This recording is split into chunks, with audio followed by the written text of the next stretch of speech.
I would love to go first and hear from each film, each pair or singles, about where your film is on the festival journey, where it is in its life cycle. If it's just premiered, if it's run the gamut of your festival already, if you've garnered some awards, that kind of thing, just to get an idea. And I also didn't say what your role was or your position was on each film as you came out. So please highlight that, because besides the actors, we want to remember who's who. As well as your festival journey, I want to hear what your goal for your short is. The short's such a unique little piece of currency. So what's the goal for this short, your big dream for it? Let's start with you, Lucca. Lucca, producer of Dig Deeper. We just finished our festival run. This is actually probably the last time we'll see it on a big screen. Sad, bittersweet, but we did pick up some distribution, so we will be streaming. Yeah, it's very lucky, very happy about that. It'll also be streaming publicly on Omeletto, on YouTube publicly in the next month. And we're actually adapting it into a feature. And it's going to have a little bit more of a life cycle, and we're going to get to live with these characters a little longer. But yeah, overall, really, really happy with this little engine that could. We weren't expecting it to have the life cycle that it did, and just really happy to be here and showcasing it with all of you. How long were you on the festival circuit? We did like a solid year. And wrapping up here feels beautiful. All right, let's just continue back row, and then we'll wrap around to the front. This is you. Oh, sure. I'm Lyle Brocato. I play Jan, and this is Jan. I'm Robert Larriviere. I'm the writer-director of This Is Jan. And you have a fabulous little cameo, right? I do. Okay. I'm an actor first. I think our first festival was in February. So we're just starting our journey, I feel like. And I'll push it as far as it can go. This is all new to me. It's my first film. So thank you. So I'm learning as I go. I think we're getting into like 20% of the festivals we submitted to. So that makes me happy. And then my husband, who's here tonight, and I started a production company, and Jan is kind of hopefully our proof of concept. We just want to make more queer films, tell untold stories, and push queer history past like Stonewall, and tell stories that have gotten swept under the rug. Jenette, you're like a unique person in this who knows nothing. Well, you're like the actor, from your representative from your film. So tell us what you know. What I do know. Oh, my God. I know it's been on the festival circuit. I know that the director and the writer in New York doing a very similar SAG screening, so this is why I'm here to represent. But I know that it was forewalled for the Academy Awards, and it's an adaptation of a book called A Woman from Hamburg and Other True Stories. And the writer, Anna Kroll, is 90 years old. And she's started off as a journalist in Poland and written many, many books. And some of her books have been translated into English, and obviously this was one of them. Great, thank you. All right, let's swing down to the front. Sue-Ann, tell us a little about your journey, as well as you, Bella. Thanks, Meredith. So, Once More Like Rain Man was written by stars Bella over here. It's produced by her parents, Andy and Melissa, which I have to really say thank goodness, because they funded my filmmaking experience single-handedly. I mean, there's multiple people from the film in the audience. Clap if you're here. Hey, guys. Hi. Right there. Hi, I'm Bella Zoe Martinez, and I'm the actress and writer of the film Once More Like Rain Man. It's great to be here. Bella, when did the film first come out? Has it been out for a long time, or is this the beginning? The festival run started in 2024, I believe, but we filmed it in October 2023. So the festival circuit's been going on for a while. Okay, great. Yeah, that's kind of the point, honestly, of a short, right? Like to Yeah. wring every drop of energy you can get out of it, It's like a different world than a feature. It's a unique thing to do, and you gotta do your year on the circuit. That's the point. All right, how about I mean, our we last... do have a concept for a feature, so. Oh, nice. We'll talk about that more later. And how about you, Darcine's Day, folks? My name's Aaron, and I'm with Kyla. And Darcine's Day started as in 2023 also during the SAG-AFTRA strike, but we probably all did the same thing, which is we were very smart. We did the one thing that none of the studios could do, which we just signed a contract with SAG. And we had the best actors in the world available to us, and it was kind of fun and almost easy because we had such great actors available, including Brent Huff, who's here, and Vicky Browder Johnson, who is here. And I don't know if we have any more actors. Of course, Kyla, our star, who is, just a blessing to have met. But it started out as a and our DP Mark During-Powell is right here. And our executive producer, my wife, Jenette. It started out as a character piece, trying to explore an interesting character, and that character got more and more interesting. On the festival circuit, we premiered in June last year, so it's been almost a year at LA Shorts, and we've been accepted to 130 festivals. Wow, that's how you do it. In 7 countries and on 4 continents. And we've won 40 so awards. Who's counting? But who's counting? I'm sorry, I just am saying this because I was just asked to make a list for a producer who's interested. Sorry. But the most gratifying thing is when it connects with individual people in the audience, and they really connect and they say they like it. I've had people tell me that story of Darcine is their life. Or they've lived that life, or that could be their daughter, and that to me is more interesting as a filmmaker than awards. So we have, I think this festival is probably the pinnacle of all of our. This screening is the pinnacle. This is the most prestigious and the most important, being recognized by our peers. And thank you for inviting us. Oh, that's so great. Well, let's stick with you. I'd like to hear you talked about it a little more, and then from everybody else. What the sort of the spark was that created what became an entire short film. Was it the idea first that the writer had? Was it an actor who went to a writer saying, I have this vehicle for myself? Was it a short story that got made into a script? Tell us a little bit about where that came from. As I mentioned, it first started as the idea was to create an interesting character piece. And we thought, well, what would be very interesting would be a person experiencing homelessness. But as that idea developed, I found myself leaning into too many cliches about that idea and that character and what we perceive as homelessness. So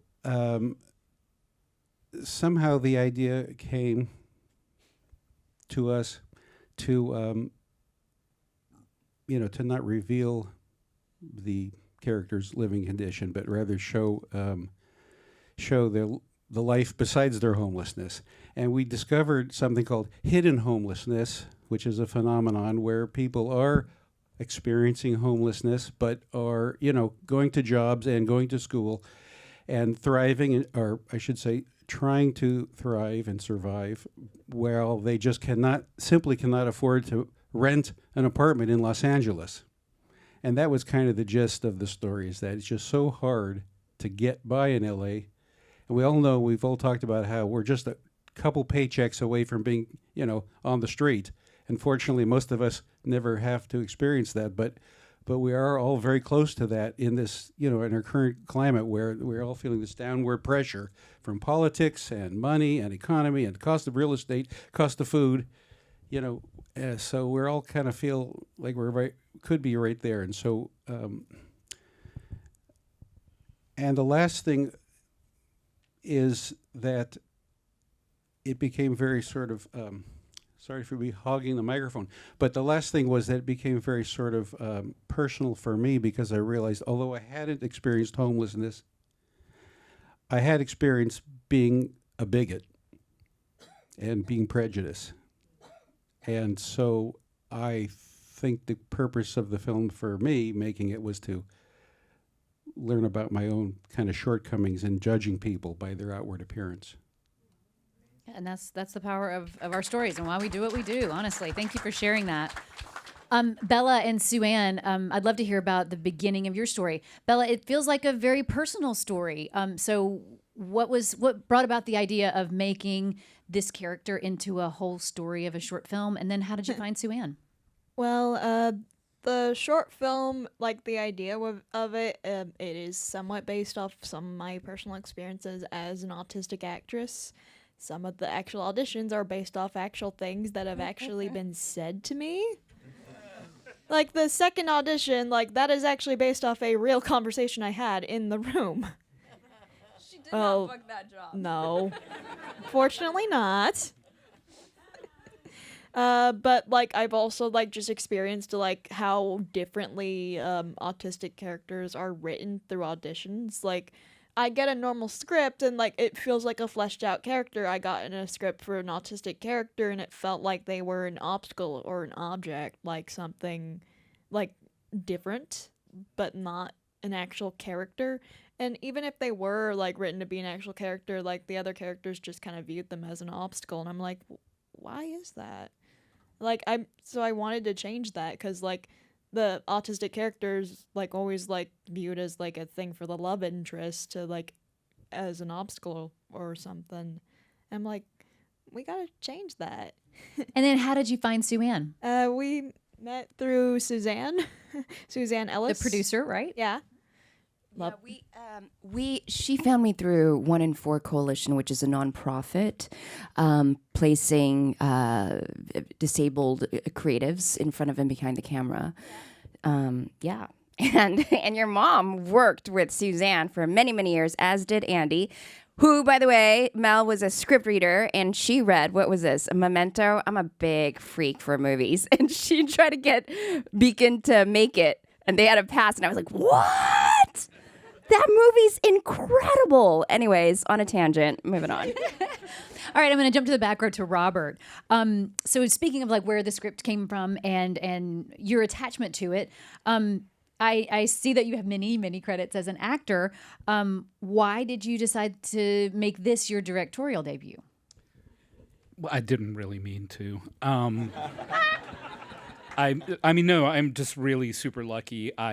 This idea came when a really good friend of mine who I went to college with transitioned in her 40s.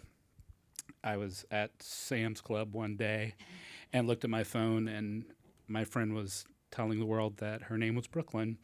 And it was just such a great moment. And I can't tell you what a big moment that was for me, and I was so proud of her, and it made me look at her and her life. And like I said, I'm fascinated with life before Stonewall, all the stories that got swept under the rug.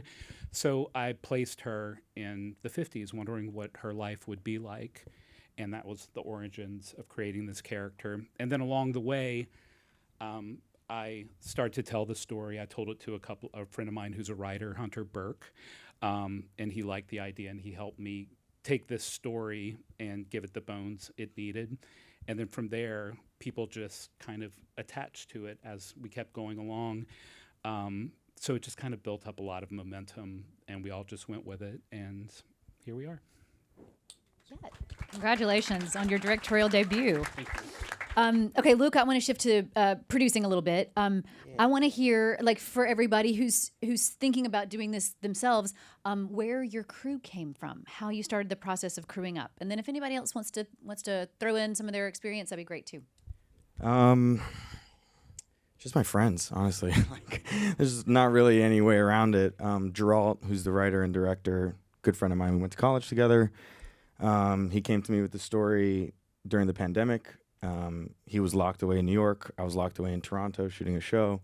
And in between shooting episodes, we needed something to keep us busy. And at the time, he had been going to one too many funerals for his likeness, and he's also a stand-up comedian. So I think coping with all of the times, finding levity in the darkness is what he wanted. He drew inspiration from Martin McDonagh.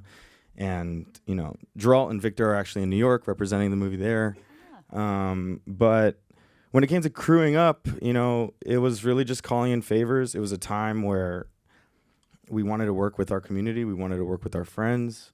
We wanted to work with good people, put out good stuff, tell good stories. I mean, it's literally about somebody looking for appreciation for his craftsmanship. How ironic, you know what I mean? Like, I'll tell that story every day for as long as I live, you know what I mean?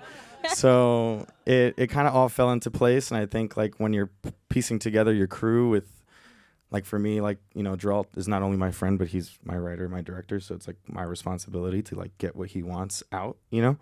So kind of creating this kind of, you know, incubus of safety for him was, like, my top priority. You know, I wanted him to work with his friends. I wanted his first AD to be someone he trusted. I wanted his DP to be someone that he trusted that could be his second brain, you know?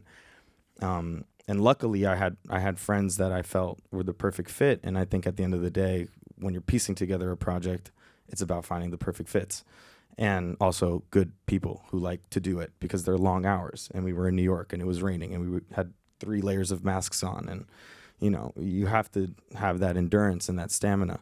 But, you know, it's really just your energy and your radar, you know, especially when you're working with friends, you know, because as soon as you cross those lines, you know, it can go south very quickly, you know, and so far that hasn't happened. And we're going to keep it that way. Anybody else have anything to add about crewing up? Well, we were all unemployed. It was during the actor strike 2023 of when we started recording. I think my parents like asked some people from their sets, like Dad with All American, like, hey, like, we're doing a short film. You wanna come do it with us? It's a cool thing. 40% of the cast and crew were actually on the spectrum on neurodivergent, and I know a lot of them, like 80, like an overwhelming amount, like 80. Thank you. An overwhelming amount of people on the spectrum are actually, like, unemployed, like almost 90%. Yeah, I was horrified too. I'm like, what do you mean almost 90%? Look, I know it's 85, but, like, still 90, that's almost 90. Like, we could be funny. As you can clearly see with my film. Like, we can also, like, just, like, we ended early every day, and it was the most chill set that I've ever been on. Wow. And That's I impressive. really enjoyed it. Everyone was very silly and very goofy. Well, while you're talking about casting and how you put that together, let's talk about that a little more, since we are in a room full of actors, about the audition process and how you found your actors to be in this world with you. For a couple of these films, there were definitely some recognizable faces. So I wonder if you can talk about the process of, like, offers or attachments, as well as the audition process. What was that like, Sue Ann and Zoe or Bella? Yeah, well, like, I mean, it was during the strikes, so I was really, really lucky that I had so many. First of all, I want to thank Matt, who's here, who plays Jerry, and Kristen, who they're the couple actually on screen as well. They were fantastic, so thank you for being here.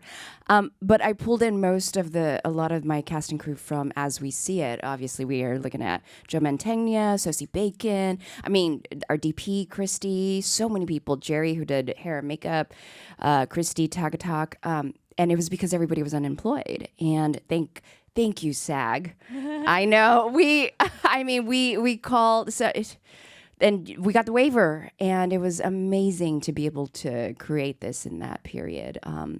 So thanks. Yeah, it just proves, like, be nice to everybody on set. This is a marathon, y'all. You're going to want to call in those favors. Okay, speaking of amazing resumes and having incredible credits, Jenette, tell us about your process of getting involved with your film, and then if you know any more about the audition process for the other folks in the. Well, I pretty much, I know that Michael, the director, he had said he wanted to cast for the first time ever Jewish actors to play Jews. I know that's shocking because I think this is really only the second time I have ever played. Not that I feel it's that important, because as at my position, there's access and there's acting, and they're two very different things. But to tell stories, he had went out to people he knew. I didn't know him, and he said, I'd love to find a Jewish actress in her 60s. And he asked around and some friends, and somebody mentioned my name, and the offer came in that way. And I was shocked. And the same thing with the wonderful actress Inat Holland, who plays the younger version of me. She's Israeli. She's in Israel right now. She says hello, and she's safe. And she flew in especially because the story meant so much to her and her family. And that's how the two of us were cast. And the other actors, they're not Polish. I know that, but he had just felt that felt really important to him for us to tell our stories as well. Great. I'd like to hear from the other two actors on the panel, from Lyle and Kyla, as far as the audition process. How you got attached, but then as the leads, if you were involved in casting of the other roles, and if you just were on the other side of the table, what you learned from that process, being on the other side of the table, that you might take with you in your actor work auditioning moving forward. Well, I think I got this job the way I normally get jobs, which is my manager just sends a tape without getting a request. She just finds something I vaguely fit for and is like, would you like to tape? And I'm like, that's not an official breakdown, but I'll tape. But originally the listing for this one had Darcine aged up. They were looking for someone, I think, later 30s, early 40s. And ultimately, I don't know. I just read the sides and it clicked. I knew who this person was, especially given the time. I think I was cast in August of 2023. I had just joined the union in February of 2023. So I was like, I relate to that life. And it was just really serendipitous. And as far as like conceiving the role, Aaron was so generous with letting me. I mean, it was really one of the most fruitful collaborations I've had as an actor. He gave me so much agency, and Brent can attest to this. I mean, we had some real hours and hours long discussions about the minutia of this person, and how we were going to sidestep the cliche and really add a lot of nuance. And so it was really fruitful, and we got to experiment a lot and build something together, which was so wonderful and very rare. I'm very grateful for that opportunity. How about you, Lyle? So normal audition process. I knew Ryan. I had auditioned for Ryan many, many times. And when it came through, I saw that Robert was directing it. So I knew that it was something important. That first taping, my wife helped me a lot with that taping, just directing me a little bit there. And then I got the callback, what I thought was a callback. I showed up. I'm the only person there. Robert walks out of the room and he's crying already and just gives me a hug. So from there, it felt more like a meeting than a callback. So that felt really good. And just from there, lots of chats before we got to shoot. And the shooting, we shot for 4 days. We were in one room. I slept. My room was across the room from set. So it was just a very immersive experience. I'm so grateful for Robert for setting that up. So it was, I'm married, I have 4 kids. I didn't get to practice walking around in high heels very often at home. It almost was like life imitating art and vice versa. Kind of a little secret I had from my kids. So I got to go to the hotel and just sort of, I was Jan from that point on. I was pretending in the room by myself, looking in the mirror a whole lot. And the hardest part was probably the mustache, which my friend Thomas reminded me to never grow a mustache again. So He meant growing the mustache. Yes. All right. I want to shift into production on this, and I see our time is already counting down. I have so many more questions. I'd like to hear, just because to illustrate what a team effort a short film is, and we've already heard so much of that, like that synergy that has to happen to pull it off. I'd love to hear from at least the director, writers, and or the producers about how many different hats you wore, because I think that's something that rarely goes stated, and I want to make sure we all realize how much you did, and also anything else that you contributed particularly, like if you had access to a particular location and that's why you wrote towards that, or a particular like period piece, like the wardrobe and that kind of stuff, is if that's why you particularly took that focus in your short. Well, I think for me, I was just naturally drawn to the era. As far as the production, when we started getting into production, I had a really good team of great friends around me as producers who took care of me and helped me find all of the crew. But I knew certain things, like I'd been working, we shot this film in New Orleans where we live. So I knew the film community, and I knew that Jillian Kreiner would be a great costumer. Like, I knew it from even the concept. One of my producers, again, we were all out of work, and one of my best friends is a locations manager. So one day he just called and was like, let's go find this hotel room. So we did, and that hotel room is the first place we went. And I was like, oh, we can make this movie.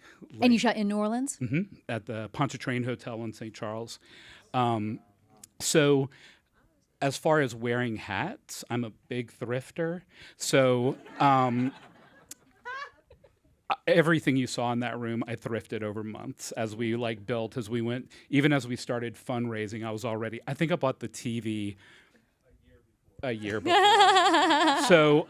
So just over time, I just kept collecting things. So yeah, what other hats did I wear? I don't know. All the hats. Yeah, all the hats. All the hats. But I should really say we had a really great crew, and of all these wonderful people that we knew and loved in our community already, who all just stepped up to come and help us make this movie. So awesome. And also, I just want to say, we had I don't know if you remember all the names we saw. A lot of people who contributed from our community of filmmakers over the years. 250 people donated to our Indiegogo. One of my great friends from when I did theater made a huge contribution and is an associate producer on the film, Peter Byrne, who's here tonight. And all of that, I don't think we could have done it without all of the support of our community that we built over 30 years. Well, Robert, since you started on this subject, I'd love to hear from each other project about the money situation, because I know that's what we're all thinking about too. Where does the money come from to make these shorts? Share what you feel like you can. We don't need a number, but I'd love to hear, did you do a crowdfunding? Was it self-funded? Did you budget for a year of festival trips and runs and that kind of stuff? So do you care if I say the numbers? I don't care. So we raised $27,000 through Indiegogo, and then $14,000 of checks that people wrote, like real checks. People do that. And so we had about $41,000 cash to play with. And then we got the Panavision New Filmmakers grant. So we had a huge camera package, which probably doubled that. And then my thrifting was, at least $80,000 worth. Absolutely. So, and then also to make it all work, our entire crew worked favored nations at a very minimal rate, from production designer to the RPAs. Everyone got paid the same. So that's one way we extended the budget, and then none of the producers or anyone got paid, that kind of stuff. So we made it work. Our first budget was $400,000. And that is not a joke. Anybody else want to share on this side of the things? Sure, why not? I think we were all of us got paid $100 an hour. Only because I was a first-time director and they showed me the budget breakdown and I was like, what am I doing? 100 down the row. I wouldn't do that again, just because obviously there's certain More to departments, it. teams that are working their butts off. And, we were lucky that Andy and Mel got our locations, the Palace Theater. The entire film was shot at the Palace Theater. We left it better than we first came. Downtown Los Angeles, the people who own the Palace Theater are very, very kind, very sweet. My the producers wore a lot of hats during this production. I don't even think I can name them all. Yeah, it was good. It was like a hands-on filmmaking experience. I think we lost a post-production supervisor, so it got difficult with it. You know, we missed our South by Southwest deadline. We missed, and we were like, we're just gonna get this in, however we do. I think we were up at midnight screaming at each other. So I don't want to know how the sausage is made anymore. Lucca or Aaron, anything you want to offer or share as far as like crowdfunding or that kind of source? I can share something, but I'm sorry, it's a little not the answer you might want. You know, I don't remember my budget, and I don't remember. I had great crew people, but I've worked in this business for so many years. We're just used to having great people. The thing that was really miraculous and the learning experience was casting actors and collaborating with actors. And Kyla, although she wasn't on the crew, she had a monumental effect on the film by her dedication as an actor. And I mean, it was a learning experience for me, and that far outshadowed the thousands and thousands of dollars it cost. I won't even tell you how many. My wife says I'm not allowed to. But I mean, I had great crew people, extremely talented DP. I mean, top-notch people. And I really love them. But really, the learning experience was collaborating with actors and meeting Kyla, who just turned this film into a real emotional journey. And I wanted to ask Kyla more input on her experience and how she interpreted it. But that was really the big step that boosted the entire crew. How many days did you shoot? I was going to just add to that really quickly because Aaron's not giving himself credit. He's been a prop master in this industry for decades, and actors, we love our freaking props, right? and this man brought that level of dedication. Like when I asked for a notebook full of I mean, like every single business card had everything, perfect. And I have an ID. It's that's illegal, but it has all Darcine's information on it. And like the food I had to eat, even like Nico, who did the props, who is I think one of your proteges. Nico was a chef beforehand, so it was always hot and it was tasted great and vegan. So I just wanted to give credit really quickly. Like everybody really did wear a lot of hats, but that was all in. Was it with the reshoots? We did a 2-day reshoot. Must have been 9 days total. Wow. 7. 4, 5, 6, 7-ish. 7, yeah, somewhere in there. Wow. Yeah. Oh yeah. I think we ended up around 45. We did 3 days. Budget 45K. Yeah, 45K. Seed and Spark. If you've never heard of Seed and Spark, Seed and Spark is like, I fucking love Seed and Spark. Budget for your DCP, budget for insurance, budget for your festivals, budget for travel for your festivals. Like, Spoken like a true producer. like, you just don't think about it, right? Because like when you're putting something together, you're like, I just can't wait to get there and like be in front of the camera or like see it come to life and then like see it in the editing room, Yeah, But and then like, a year later, and then a year later, you're like, oh, I need to like add this, and it's like $500, $300, $500, $1,000, So, always kind of have an emergency contingency cushion, And how hard was it to find graves that you could get into? So that was, we lucked out with that. A similar situation I had a friend who's, really, he's been around in New York producing for a while, and, he started as a location manager, and he was working with Martin Scorsese on The Irishman, and there were a lot of graveyards in that movie. So I called him and I was like, hey, like, can I get one? And he sent me this massive PDF of like, I swear, like 20 graves ranging from like $50,000 an hour to like, $100 an hour. And we found a sweet spot there, and, we lucked out, and they were great. They actually dug the grave for us, and we had Crafty in like some sketchy hall, and it was fun, and it worked out really well. But that was one of those things where like, I'm born and bred in Manhattan from New York, and we shot in the Bronx.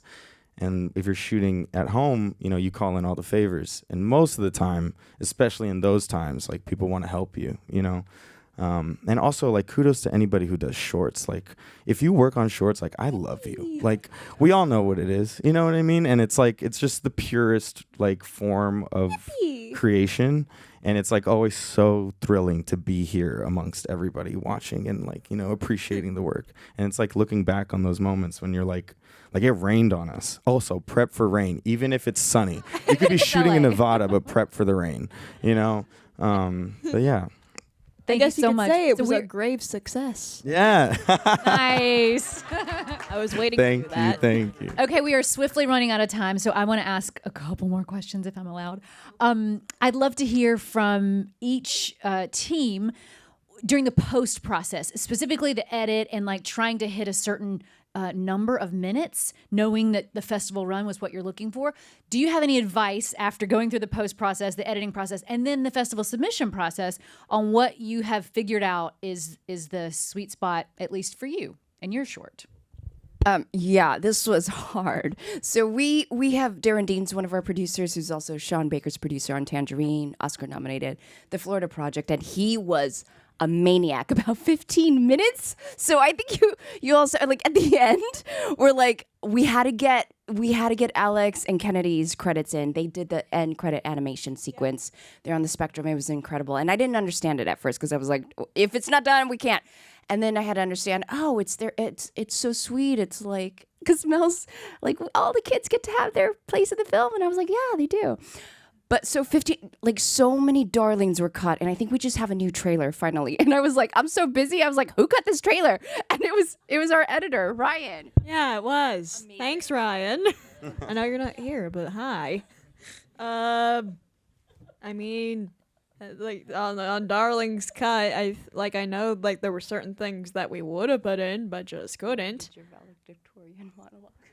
Oh, the mysterious yet conflicted please. valedictorian. Yes, it's one of my favorites. I can't believe it. I know everyone's personal favorite is the fact that I almost said fuck to a bunch of nuns.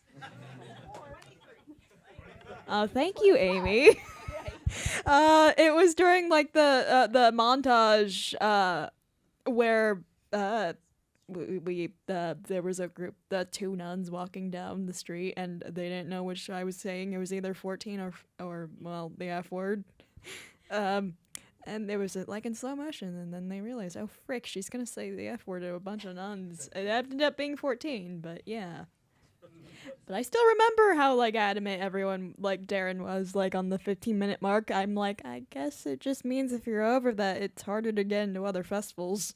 Did you I end had up hitting 15? I had that same experience. More than one person said to me, the longer your film is, the better it has to be. And that seems so strange. But, you know, I guess it means if you make a 3-minute film, it can be crappy. I don't know. But I wrestled with that because, you know, things go long. But we ended up, everybody collectively deciding it has to be the length that it is. And if some festival disqualifies it because it's too long, so be it. But we just picked the time that we needed to tell the story. Great, good to know. I mean, we had a 20-minute cut, and it was like impossible.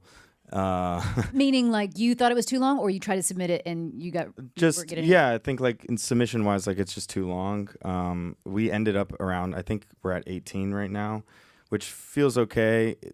I think rule of thumb is usually just kind of trim the fat, get to the point, send it to someone who's not staring at it every day, all the time, weeks on end, you know? But Geralt and I worked really closely, and he didn't let a lot of people give notes. And it was really just him, myself, and Victor who really looked at it and thought, you know, what we need and what we don't, because it's short and you kind of have to get to the point, but there are beautiful moments that we have to live in, you know, to build tension, to, you know, get into the psyche of the character, to, you know, nod to the subtext of the scene, you know? So like that dance is really hard, but I think, again, creating, like you said, like a circle of love or like people that you trust, you know, so that you're not married to it, will open up your perspective to it, and you'll see a totally different cut when someone says like, just get out of that scene a little quicker, come into that scene a little quicker, throw a transition here, you know. The thing that we faced a lot is credits. Like what you don't think about in the cut is like the credits and how much time credits take. And if you're working with a lot of people, like, you know, we have a bunch of people to thank, you know, we have the producers to acknowledge and the cast. Crowdfunding. In the crowdfunding, you know, like it is time added to your cut that they account for, you know, so that's something to flag in the future that I will definitely do in the next one. Contingency and credits time. Contingency and credit time, yeah. I think I heard the way I heard the 15-minute rule was that every minute over 15 is a death knell. So I ignored that and ended up at 21 minutes. Like, I tried really hard. Like, in my head, I really wanted to do that, and it was just impossible. Like, I killed a lot of darlings. I did all the things, all the catchphrases. But in the end of it all, I think I just wanted to do what I wanted to do, and that's where we ended up. So there we are, 21 minutes, which is why I get into 20% of the festivals, I think. Jenette, do you have any insight on yours? I think yours is the winner of this group at 20. I'm just enjoying myself. That's like you that's guys. the great thing about being an actor, y'all. You just get to enjoy yourself. You don't have to worry about how many minutes this thing is. All right, then I want to ask one more, just a quick go around.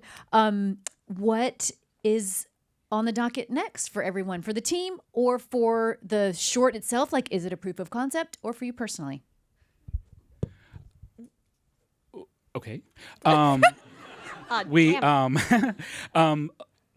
My team, Brooklyn, who I wrote the short for, and one of my producers got into creating a limited series that we've been working on, set in the same time period, exploring the same concepts, looking at genderqueer people in the 1950s. New Orleans had a really vibrant drag scene in the 50s. Female impersonator bars were really popular. So we've just created a world in New Orleans where we could look at their lives. Well, I know our film was a proof of concept for a feature film, and a proof of concept that like folks with disabilities could like work on the films and whatnot, like a film set as well. It was really, really fun. Anything you want to add, Stewart? No, thank you. I mean, it was, yes, most importantly, it is a PSA to absolutely open doors of employment for people who are disabled, autistic, neurodiverse. And, you know, I found, for me personally, it's like I speak two languages. I'm naturally a Mac processing system, so I get along very well with people who are on the spectrum. It's almost seamless, right? It's telepathic. And then because of the years of acting, I can speak PC, right? So in this role, it was important because it was like, you know, learning how to like fit and create what would be an environment that would have neurodiverse and autistic talent thrive, which I could relate to, and I was lucky enough to have on As We See It as an example. I'm ruined because on a Jason Kadam set, there's nothing like that. And so for me, anytime I am in a leadership role on a set, that is the standard I am striving for always. And I'm lucky. Thank you, Bella. I don't do it perfectly. I mean, it just has sometimes I'm just like, what am I doing? But we all have those moments, right? I mean, we're human. So we, I'm sorry. You can go. Oh. It's your turn anyway. Many people after our screenings have come up and asked us, what is next for Darcine? They want to know if she makes it. And so that's inspired us to write a feature film script. Yeah. And we're working on it. Nice. Congratulations. How about for you, Kyla? Well, I have so much to... I have Aaron to thank for so much. After working on this project, he really empowered me as a creative. It was the most collaborative experience I've had as an actor. So he actually helped me produce a proof of concept with my partner.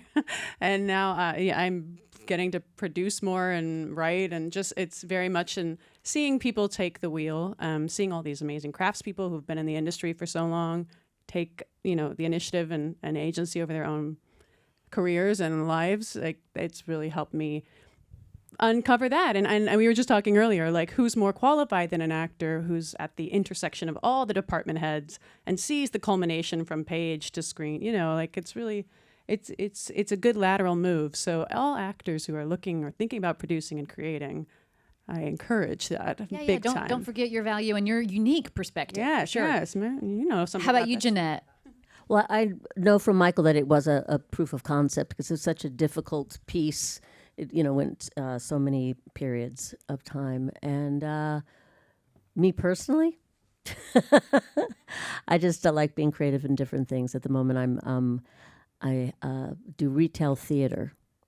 I'm a shopkeeper. Okay. Lyle or Lucca? Sure. So my wife and I are writing partners as well. So we're developing a few projects together. Also opening an acting studio. So I'm from a very small town south of New Orleans called Patterson, and it's a town that we're from. We live there now with our kids, and there is no acting studio. There's no teachers or anything like that. So we are opening that up in July. We start a camp. So, yeah. Well, Dig Deeper did not start as a proof of concept. It was literally just like a standalone kind of like vignette, but we decided to adapt it, and now it's going to be a feature. And yeah, this whole proof of concept thing really works, guys. So go shoot the first few minutes of the bigger movie, because it strips the burden off of those that make the calls. But yeah, so doing that, and then we're doing our first feature this year, the same team. Actually, one of my buddies is back there. We're going to do a big racing movie, which will be fun. And we actually are in post-production right now for another short that we did that is actually an intentional proof of concept for a feature. So hopefully we'll. Okay, shot lots that. of things Are more happening. are more people gonna off themselves? No, not in thank this you. one. Not in Thank this you. one. I hope you all are as inspired as I am. I hope you've learned some really good nuggets from this wealth of knowledge. Thank you all so much for sharing your work and for Thank being you to the here. SAG Foundation for this. It's Yeah. incredible.